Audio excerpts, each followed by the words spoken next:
Then there are those who we rely on for their services to help us in the planning for the services of our loved ones who have passed.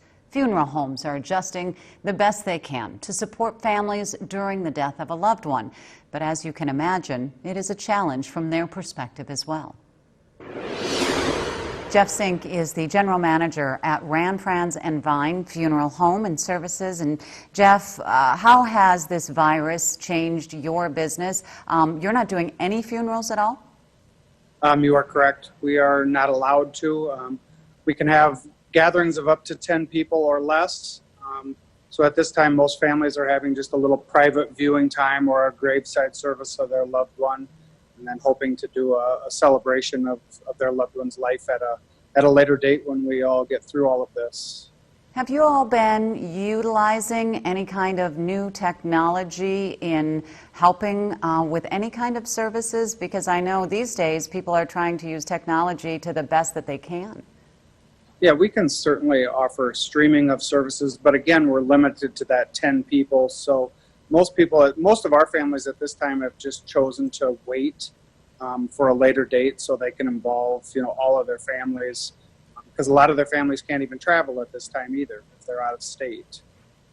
What are you hearing from people who contact you who've lost a loved one? Is it mostly just asking questions? Are people still looking to use your services?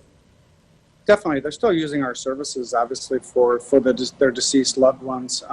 They have a lot of questions, just like all of us do. None of us have been through anything like this, so they do. They have a lot of questions, and we do appreciate that they are calling us for questions, and we hope they continue to call us for questions. As far as what we can do now, again, as you mentioned, we can have a gathering of 10 people or less, and we could do a graveside service, and then hopefully, again, at a later date, we can, let them memorialize or go through, their grief process of their loved one at a later date. Do you worry at all, Jeff, about the planning of the celebration of life services since they're having to plan ahead? I have to imagine there's a backlog that's going to happen within the next. We've had, the month of March, now April, maybe into May. So that's going to really make things very busy once these orders are lifted.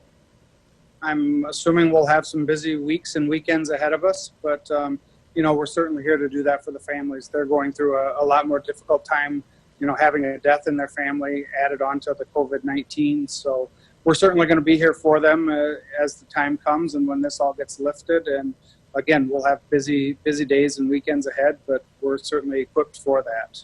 Okay. Well, I have been to a number of services through Rand, Franz and Vine. You all do a great job. Thank you for your time today, Jeff. Well, thank you very much, Betsy.